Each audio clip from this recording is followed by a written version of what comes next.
English shorthand 120 words per minute. Modern shorthand transcriptions. Volume 2, passage number 31. Please get ready. Start. Sir, as regards internal security, after the sad events of Mumbai, important steps have been taken to strengthen our internal security system, and they were working quite well. I am not saying that we are free or that we do not fear any fresh terrorist attacks. We are living in a highly uncertain world, so we have to be always prepared to deal with all eventualities. We have taken a large number of preventive measures. The intelligence system has been strengthened. The police system has been strengthened. The counter terror mechanisms have been put in place, and we are trying to incorporate whatever best practices are available in the outside world into our methods of internal security. Fortunately, on the communal front, communal situation has remained very satisfactory. When the verdict of the Babri Masjid case was to be pronounced by the Lucknow bench of the Allahabad High Court, there were great fears in the country that once again there may be a resurgence of communal hatred.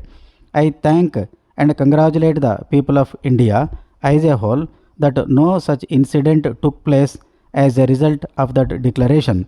That is the measure of the maturity that has come to our aid and proper education, and with the development of economy. Events like the Gujarat events are a thing of the past, and I sincerely hope and pray that all political parties will work together to strengthen the cause of communal harmony and amity. With regard to external security, Mr. Chairman, Sir, we have today good relations with all the major countries of the world. Last year, all the 5 leaders of permanent members of the Security Council visited India. This has never happened before, whether you believe it or not. Whenever I go abroad, people marvel that there exists a country like India of 1.2 billion people who are very committed to the democratic way of life, very committed to maintaining fundamental human freedom, very committed to the establishment of the rule of law. If we succeed in making a success of the Indian experiment of seeking our economic and social salvation in the framework of a democratic polity, I think India will have something to teach the rest of the world. It is my hope and prayer that in years to come we work as a united nation in a spirit of mutual cooperation to realize the objectives that the founding fathers of our republic had set for our country. Democracy is one, secularism is another gender, equality and equity is the third, and the fourth, I would say, is economic and social equity. It is these 4 prerogatives that should guide our policy framework. These are the issues which have been mentioned in the President's address, and these are the issues which are highlighted in paragraph 6 of the President's address.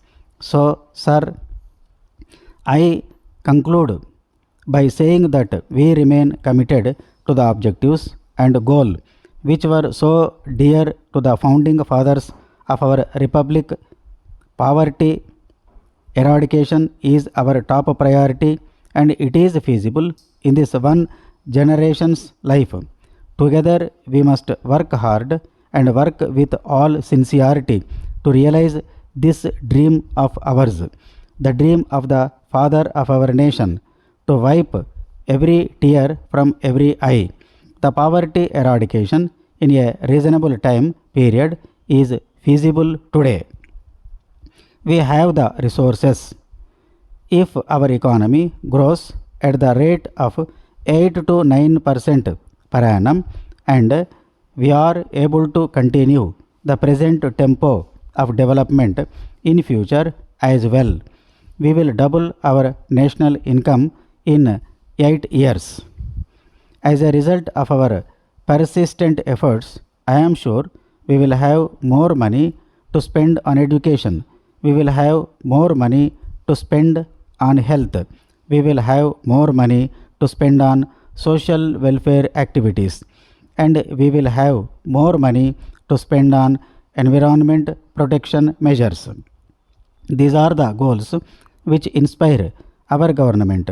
These are the objectives I seek the help and active support of all the honorable members of this house to make this dream a reality. We are not a government which is, according to the leader of the opposition, a leaderless government. I agree that there have been some aberrations. We are not a government which is dysfunctional. We are a focused government.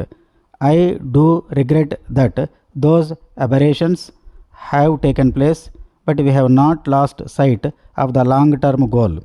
We will stay the course and we will overcome the difficulties.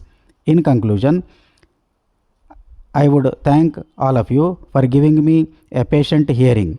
Sir, there are many other issues.